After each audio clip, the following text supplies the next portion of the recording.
స్మరించు మనసా శివుని నిరతం నుతించు వచసా విపుని సతతం స్మరించు మనసా శివుని.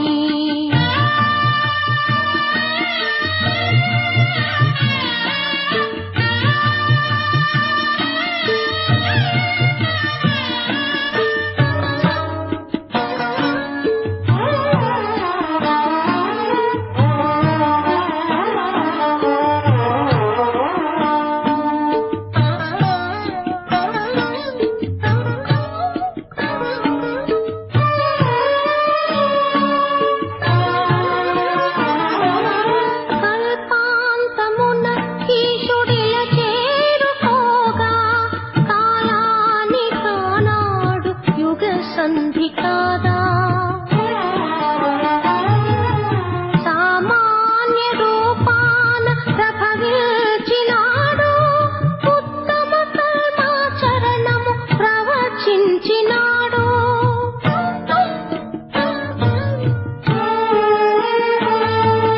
సుఖ శాంతులందించు ఆ దివ్య నిధిని సతతం స్మరించు మనసా శివుని నిరతం నుతించు వచసా విపుని సతతం స్మరించు మనసా శివుని.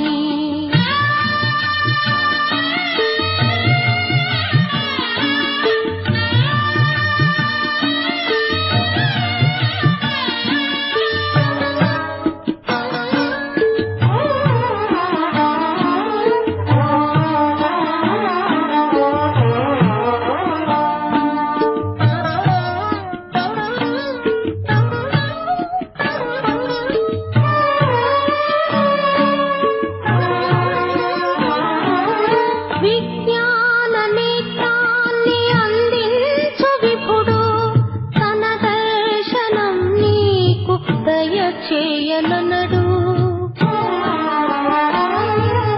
మదిలోని మలినాలు మరలించునాడు, శ్రీయాత్మ తేజాన దీపించగలదు.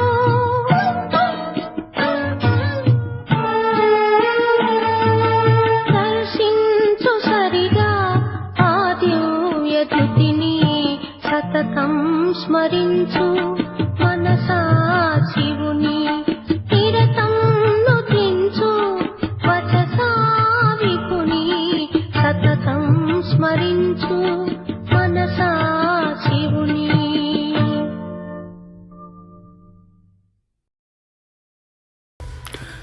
ఓం శాంతి. మురళీ డేట్ 14/8/2026. మధురమైన పిల్లలారా, ఆత్మ నేనెంత శుద్ధంగా అయ్యాను స్వయాన్ని ప్రతిరోజు ప్రశ్నించుకోండి. ఎంతెంత శుద్ధంగా అవుతారో అంత సంతోషంగా ఉంటుంది, సేవ చేయాలనే ఉత్సాహం కలుగుతుంది. ప్రశ్న: వజ్ర సమానంగా శ్రేష్టంగా అయ్యేందుకు పురుషార్థం ఏది? జవాబు: ఆత్మాభిమానిగా అవ్వండి. శరీరం పట్ల ఏమాత్రమూ మోహం ఉండరాదు. చింత నుండి దూరమయ్యి ఒక్క తండ్రి స్మృతిలో ఉండండి. ఈ శ్రేష్టమైన పురుషార్థమే వజ్ర సమానంగా చేస్తుంది. ఒకవేళ దేహాభిమానం ఉందంటే ఇంకా పరిపక్వం కాలేదని, తండ్రి నుండి దూరంగా ఉన్నారని అర్థం చేసుకోండి. మీరు ఈ శరీరాన్ని కూడా సంభాళన చేసుకోవాలి. ఎందుకంటే ఈ శరీరంలో ఉంటూ కర్మాతీత స్థితిని పొందాలి. ఓం శాంతి. పిల్లలకు తండ్రి ఇలా అర్థం చేయిస్తున్నారు. యోగబలం ద్వారా ఎవరైతే పాపాలను సమాప్తం చేసుకుంటూ ఉంటారో వారికి సంతోషమనే పాదరసం పైకి ఎక్కి ఉంటుంది. పిల్లలు తమ స్థితిని గురించి తామే తెలుసుకోగలరు. స్థితి బాగున్నప్పుడు సర్వీస్ చేయాలనే ఉత్సాహం చాలా బాగుంటుంది. ఎంతెంత స్వయం శుద్ధమవుతూ ఉంటారో అంతే ఇతరులకు కూడా శుద్ధంగా లేక యోగిగా తయారు చేయాలనే ఉత్సాహం కలుగుతుంది. ఎందుకంటే మీరు రాజయోగులు లేక రాజఋషులు. హఠయోగ ఋషులు తత్వాన్ని భగవంతుడని భావిస్తారు. రాజయోగ ఋషులు భగవంతుణ్ణి తండ్రిగా అంగీకరిస్తారు. బ్రహ్మతత్వాన్ని స్మృతి చేయడం ద్వారా వారి పాపాలు నాశనం అవ్వవు. బ్రహ్మతత్వంతో యోగము జోడించుట ద్వారా ఏ విధమైన శక్తి లభించదు. ఏ ఇతర ధర్మము వారికి యోగం గురించి తెలియదు. అందుకే ఎవరూ సత్యమైన యోగిగా అయ్యి తిరిగి వెళ్ళలేరు. ప్రస్తుతం పిల్లలు మీ స్థితిని గురించి మీరు స్వయం తెలుసుకోగలరు. ఆత్మ ఎంతెంత తండ్రిని స్మృతి చేస్తుందో అంతగా ఆత్మకు సంతోషం కలుగుతుంది. స్వయాన్ని పరిశీలించుకోవాలి. పిల్లలు కూడా ఒకరి స్థితిని గురించి మరొకరు గ్రహించగలరు. మాకు శరీర భావం లేదు కదా అని స్వయాన్ని చూసుకోవాలి. దేహాభిమానం ఉందంటే మేమింకా పరిపక్వం అవ్వలేదని బాబా నుండి చాలా దూరంగా ఉన్నామని భావించండి. పిల్లలు, మీరిప్పుడు వజ్ర సమానంగా అవ్వాలని తండ్రి ఆజ్ఞాపిస్తూ ఉన్నారు. తండ్రి దేహీ అభిమానులుగా తయారు చేస్తారు. తండ్రికి దేహాభిమానము ఉండదు. పిల్లలకు దేహాభిమానం ఉంటుంది. తండ్రి స్మృతి ద్వారా మీరు దేహీ అభిమానిగా అవుతారు. మేమెంత సమయం స్మృతిలో ఉంటున్నాము? మిమ్మల్ని మీరు పరిశీలించుకోండి. ఎంతెంత స్మృతి చేస్తారో అంత సంతోషం మీకెక్కుతుంది. అంతేకాకుండా మీరు స్వయాన్ని యోగ్యులుగా చేసుకుంటారు. కర్మాతీత స్థితిని పొందరని ఏ పిల్లలు భావించరాదు. ఇంకా పరుగు పందెం నడుస్తూ ఉంది. రేస్ పూర్తయినప్పుడే ఫలితం వెలువడుతుంది. అప్పుడు వినాశనం కూడా ప్రారంభమవుతుంది. అప్పటి వరకు రిహార్సల్ నడుస్తూనే ఉంది. కర్మాతీత స్థితిని చేరుకునేంత వరకు మనం ఎవ్వరినీ చెడుగా భావించరాదు. అంతిమంలో అందరి గురించి తెలుస్తుంది. ప్రస్తుతం ఇంకా కొంచెం సమయం మిగిలింది. ఈ దాదా కూడా అంటారు, మధురమైన పిల్లలు, ఇంకా కొంచెం సమయం మిగిలింది. ఈ సమయంలో ఒక్కరు కూడా కర్మాతీత స్థితిని పొందలేరు. రోగాలు మొదలైనవి వచ్చాయంటే దానిని కర్మభోగమని అంటారు. కర్మభోగాన్ని అనుభవించేటప్పుడు అది ఇతరులకు తెలియదు. అది లోపలే పీడిస్తుంది. ఇప్పుడు ఒక్కరికి కూడా ఏకరస స్థితి తయారవ్వలేదు. ఎంతెంత ప్రయత్నం చేస్తూ ఉంటారో అంత వికల్పాలు, తుఫాన్లు వస్తాయి. పిల్లలకి ఎంత సంతోషం ఉండాలి. విశ్వానికి అధికారులుగా అవ్వడం చిన్న విషయమా? మనుషులు షావుకారుల నుండి గొప్ప గొప్ప మేడలు ఉన్నాయంటే చాలా సుఖం ఉందని వారు ఎంతో సంతోషంగా ఉంటారు. ప్రస్తుతం మీరు కూడా తండ్రి నుండి లెక్కలేనంత సుఖాన్ని తీసుకుంటూ ఉన్నారు. తండ్రి నుండి మనకు రాజ్యం పొందుతామని మీకు తెలుసు.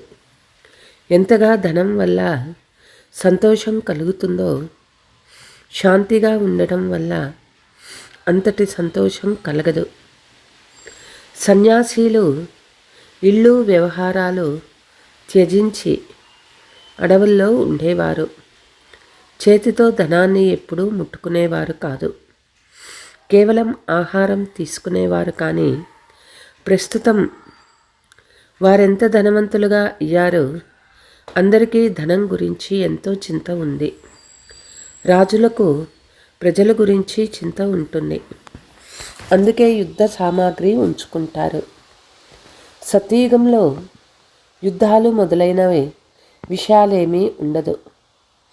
ప్రస్తుతం పిల్లలైన మీకు మేము మా రాజ్యంలోకి వెళ్తాము అని సంతోషం కలుగుతుంది. అక్కడ ఏ విషయం గురించి కూడా భయం ఉండదు. ట్యాక్సులు మొదలైన మాట లేదు. శారీరక చింత ఇక్కడ ఉంటుంది. చింత నుండి నిశ్చింతలుగా చేసే స్వామి సద్గురు అని మహిమ చేస్తారు. చింత నుండి ముక్తులయ్యేందుకు ఎంతో పురుషార్థం చేస్తున్నామని మీకు తెలుసు. తర్వాత 21 జన్మల వరకు ఏ చింత ఉండదు. తండ్రిని స్మృతి చేయడం ద్వారా మీరు చాలా స్థిరంగా ఉంటారు. మీ గురించే రామాయణ కథ తయారైంది. మీరే మహావీరులు అవుతారు. రావణుడు మిమ్మల్ని కదించలేడని ఆత్మ చెప్తుంది. ఆ స్థితిని అంతిమంలో పొందుతారు. ఇప్పుడు ఎవరైనా కదులుతారో చింత ఉంటుంది. విశ్వంలో యుద్ధం ప్రారంభమైనప్పుడు సమయం వచ్చిందని భావించకండి. ఎంతెంత తండ్రి స్మృతి చేస్తారో అంత లాభం కలుగుతుంది. పురుషార్థం చేసే సమయం ఇది. తర్వాత వినాశ అలజడి ఉంటుంది. ఇప్పుడు శరీరం పట్ల మోహం కూడా ఉంటుంది కదా. స్వయంగా బాబా చెప్తూ ఉన్నారు, శరీరాన్ని కూడా సంభాళన చేసుకోండి. ఇది అంతిమ శరీరం. ఇందులోనే పురుషార్థం చేసే కర్మాతీత స్థితిని పొందాలి. జీవించి ఉంటారు, తండ్రిని స్మృతి చేస్తారు. పిల్లలు ఆయుష్మాన్ భవ అని తండ్రి అంటారు. ఎంత ఎక్కువ సమయం జీవించి ఉంటారో అంత తండ్రిని స్మృతి చేసి ఉన్నతమైన వారసత్వాన్ని తీసుకోండి. ప్రస్తుతం మీకు సంపాదన జరుగుతూ ఉంటుంది. శరీరాన్ని నిరోగిగా ఆరోగ్యంగా ఉంచుకోండి. పొరపాట్లు చేయకండి. ఆహార పానీయాలను సంభాళన చేసుకుంటే నష్టమేమీ జరగదు. ఏకరసంగా ఉండటం వల్ల శరీరం కూడా ఆరోగ్యంగా ఉంటుంది. ఈ శరీరం అమూల్యమైనది. ఈ తనువు ద్వారానే పురుషార్థం చేసి దేవీ దేవతలుగా అవుతున్నారంటే బలిహారమంతా ఈ సమయానిదే. ఎంతెంత తండ్రిని వారసత్వాన్ని స్మృతి చేస్తూ ఉంటారో అంత నారాయణి నశ ఎక్కుతుందని సంతోషంగా ఉండాలి. తండ్రి స్మృతి ద్వారానే మీరు సర్వోన్నత పదవిని పొందుతారు. మీరెంతటి ఖుషీ నశాలో ఉంటారో స్వయాన్ని పరిశీలించుకోవాలి. పేదవారికి ఇంకా ఎక్కువ సంతోషం ఉండాలి. ధనవంతులకి ధనం గురించి చింత ఉంటుంది. మీలో కూడా కుమారీలకు ఏ విధమైన చింత లేదు. ఎవరికైనా బంధుమిత్రులు పేదవారుగా ఉంటే సంభాళన చేయవలసి ఉంటుంది. వారిని నిద్రలేపాలి. మేల్కోలేదంటే ఎక్కడి వరకు సహయోగం ఇస్తూ ఉంటారు. బాబా చెప్తారు కదా, మీరు స్వయంగా సర్వీస్ యోగ్యులుగా ఉండండి, లేక తమ స్త్రీ ఆత్మీక సేవ కొరకు పంపించండి. మీరు బాబాకు సహయోగులు. అందరికీ సహయోగం కావాలి కదా. ఒంటరిగా తండ్రి మాత్రం ఏం చేయగలరు? ఎంతమందికి మంత్రాన్ని ఇవ్వగలరు? బాబా మనకి ఇస్తారు, మీరు మళ్ళీ ఇతరులకు ఇవ్వాలి. అంటూ కడుతూ ఉండాలి. ఎంత వీలైతే అంత సహయోగి ఇవ్వండి. బాబా పిల్లలకి చెప్తూ ఉంటారు, అందరికీ మంత్రాన్ని ఇస్తూ ఉండండి. అందరికీ సందేశాన్ని ఇచ్చినట్లు శాస్త్రాలలో కూడా వ్రాయబడి ఉంది. వారసత్వాన్ని పొందాలనుకుంటే తండ్రి స్మృతి చేస్తూ ఉండండి. దేహదారులను స్మృతి చేయకండి. స్వయాన్ని ఆత్మగా భావించి స్మృతి చేస్తూ మీ వికర్మలు వినాశనం అవుతాయి. వారసత్వం లభిస్తుంది. భగవద్గీతను అందరూ వింటారు, వినిపిస్తారు. అందులో సుప్రసిద్ధమైన పదము మన్మనాభవ లభిస్తుంది. తండ్రి స్మృతి చేస్తే ముక్తిని పొందుతారు. సన్యాసులు కూడా దీనిని ముక్తిని ఇష్టపడతారు. మధ్యాజీభవ అంటే జీవన్ముక్తి. పిల్లలు తండ్రికి చెందిన వారిగా అయితే తండ్రి చెప్తూ ఉన్నారు, పిల్లలు మీ ఆత్మ పతితంగా అయిపోయింది. పతితులు తిరిగి వెళ్ళలేరు. అర్థం చేసుకోవలసిన విషయాలు. భారత్వాసీలు మీరు సతో ప్రధానంగా ఉండేవారు, ఇప్పుడు తమో ప్రధానంగా అయ్యారు. ఓం శాంతి అనే పదం కూడా పదే పదే చెప్పాల్సిన అవసరం లేదు. ఓం శాంతి అంటే నేను ఆత్మను, శాంతి స్వరూపాన్ని. ఆత్మ ఎలాగైనా శాంతి స్వరూపమే. ఇందులో మాట్లాడే పనే లేదు. ఇతర ఏ మనుషులకైనా ఓం శాంతి అని చెప్తే వారికేమీ అర్థం కాదు. వారైతే ఓం అనే పదాన్ని ఎంతో మహిమ చేస్తారు. మీకు దాని అర్థం తెలుసు కనుక ఓం శాంతి అని చెప్పడం కూడా వ్యర్థమే. ఒకరు బాబా స్మృతిలో ఉన్నారా ప్రశ్నించుకోవచ్చు. నేను కూడా ఈ బాలికతో నువ్వెవరిని అలంకరిస్తున్నావని అడుగుతాను. అప్పుడు శివబాబా రథాన్ని అలంకరిస్తున్నానని ఈమె చెప్తుంది. ఇది శివబాబా రథం కదా, హుస్సేన్ రథము అంటారు. అక్కడ గుర్రాలని అలంకరిస్తారు. గుర్రం గురించి ఏమాత్రమూ అర్థం చేసుకోరు. ధర్మస్థాపన చేసేందుకు వచ్చేవారి ఆత్మ పవిత్రంగా ఉంటుంది. పాత పతిత ఆత్మలు ధర్మస్థాపన చేయలేరు. మీరు ధర్మస్థాపన చెయ్యరు. శివబాబా మీ ద్వారా చేస్తూ ఉన్నారు. మిమ్మల్ని పవిత్రంగా చేస్తారు. వారు భక్తి మార్గంలో అలంకారాలు మొదలైనవి చాలా చేస్తారు. ఇక్కడ అలంకారాలను ఇష్టపడరు. తండ్రి చాలా నిరహంకారులు. వారు స్వయంగా ఇలా చెప్తూ ఉన్నారు, నేను అనేక జన్మల అంతిమ జన్మలో కూడా చివరిలో వస్తాను. సత్యయుగంలో మొదట శ్రీనారాయణుడు వస్తారు.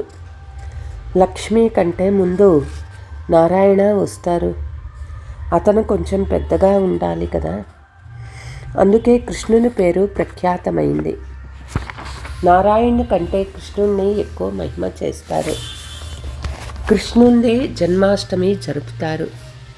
నారాయణ పుట్టినరోజు జరపరు.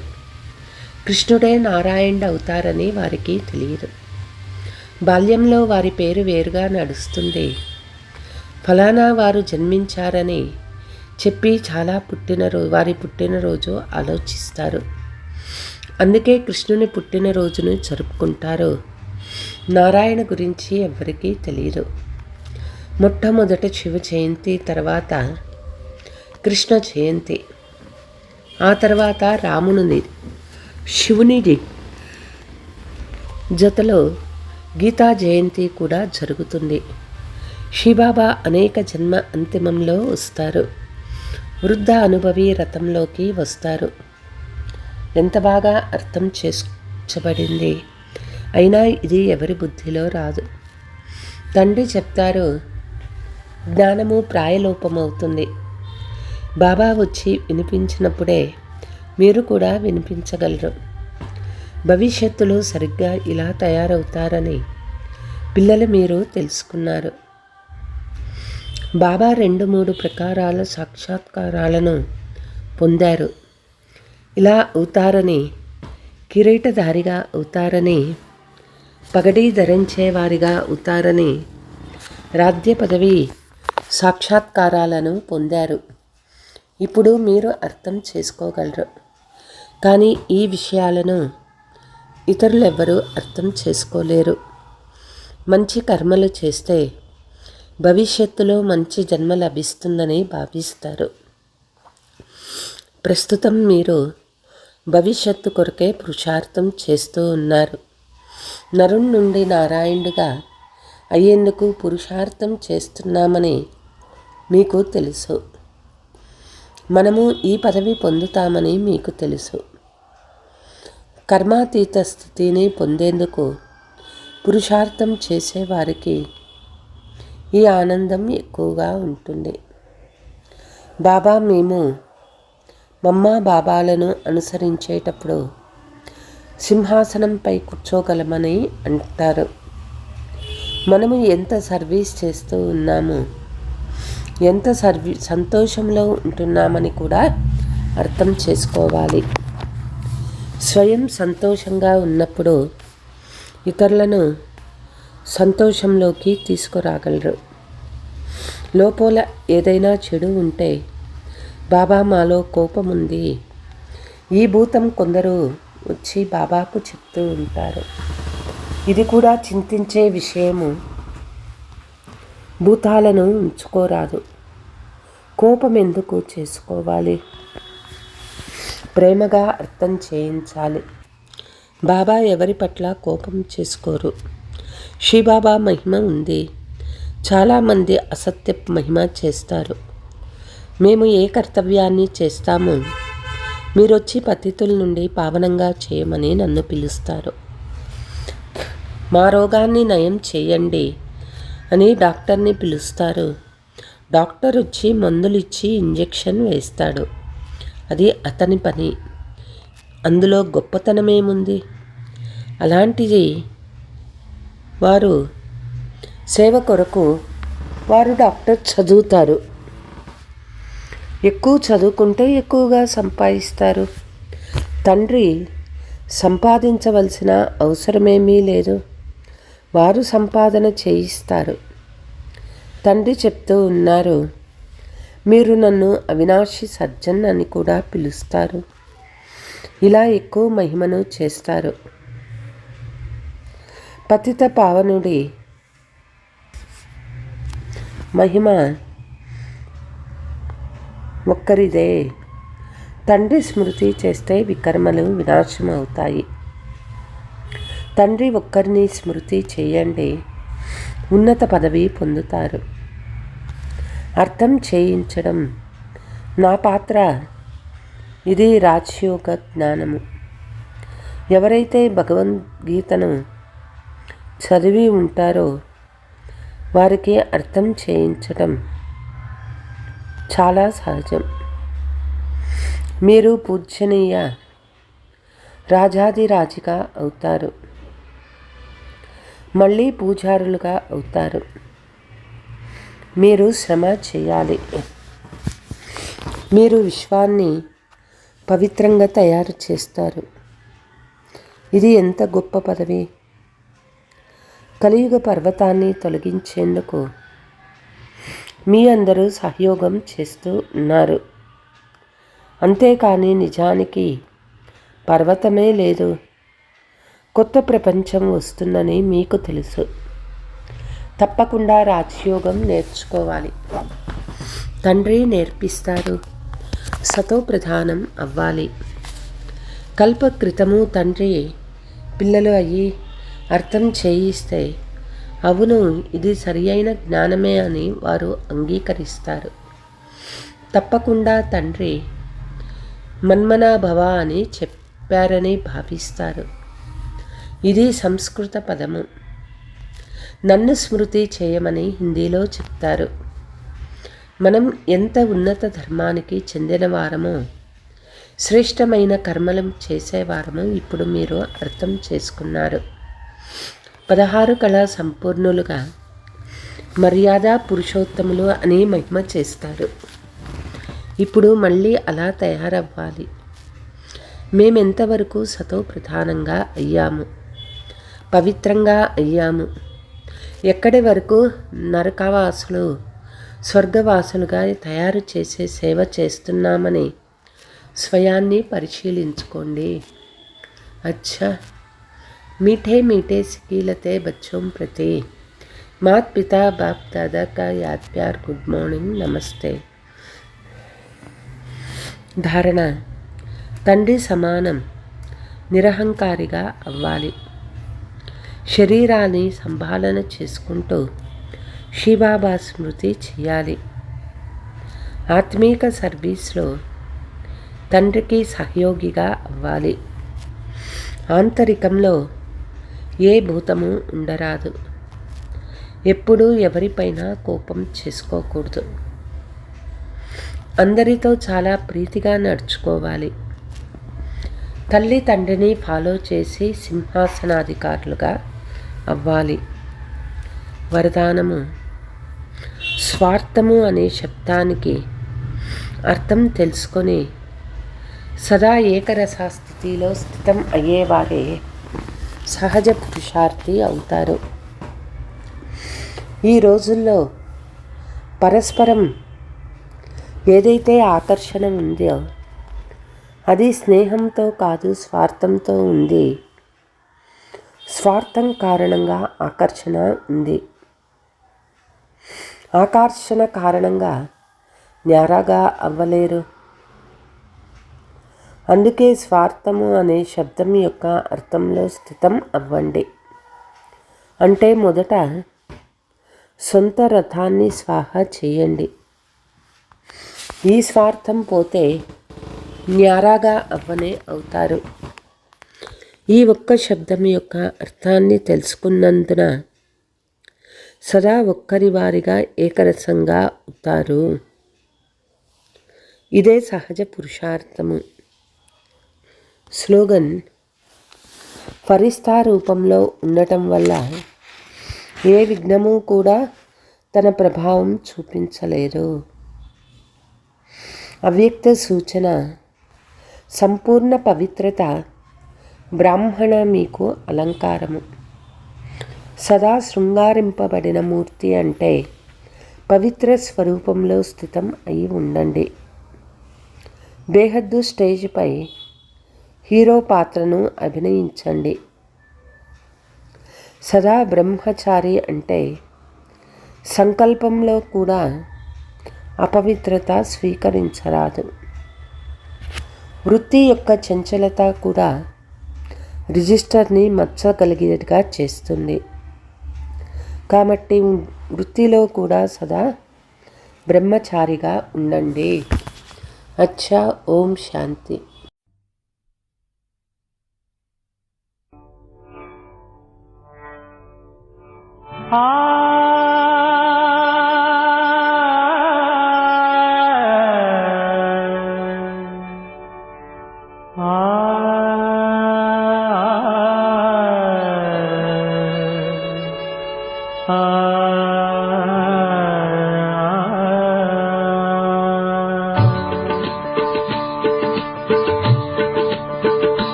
సాగించాలి శివ సంస్మరణం, వెలిగించాలి ఆశాకిరణం. కలికాలం కడతేరే తరుణం, సత్యయుగం అరుదించే సమయం. సత్యయుగం అరుదించే సమయం. సాగించాలి శివ సంస్మరణం, వెలిగించాలి ఆశాకిరణం.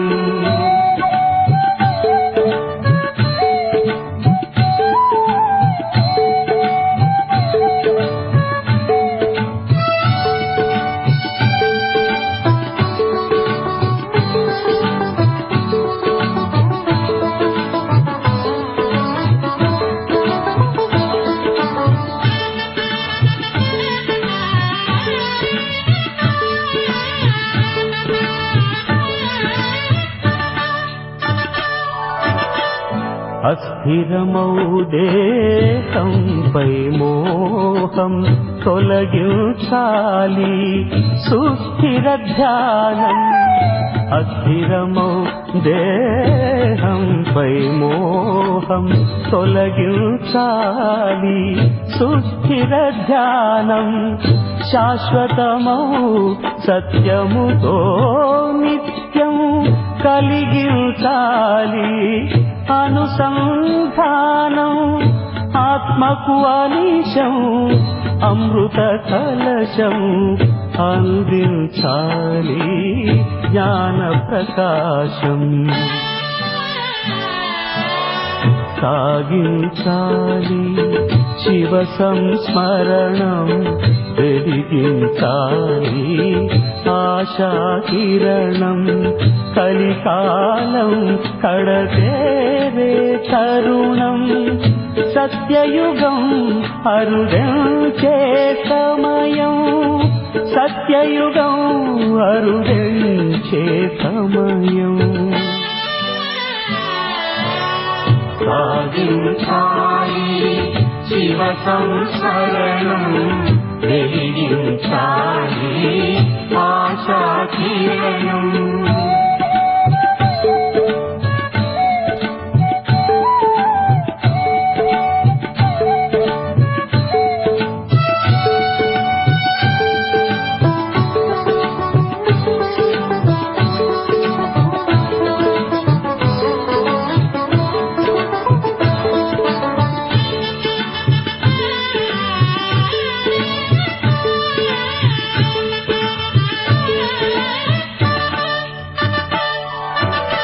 శాంతి సౌఖ్యముల చైత్ర సరాగం చిందించును ఆనంద పరాగం. శాంతి సౌఖ్యముల చైత్ర సరాగం చిందించును ఆనంద పరాగం. జగతిని కమ్మే కాంతి తరంగం. జ్యోతి బిందువే మంగళ మార్గం. ఇలపై ఇకపై స్వర్ణయుగం ఇది భువికి దివికి సంయోగం. సాగించాలి శివ సంస్మరణం వెలిగించాలి ఆశా కిరణం. కలికాలం కడతేరే తరుణం. సత్యయుగం అరుదించే సమయం. సత్యయుగం అరుదించే సమయం. సాగించాలి శివ సంస్మరణం వెలిగించాలి ఆశా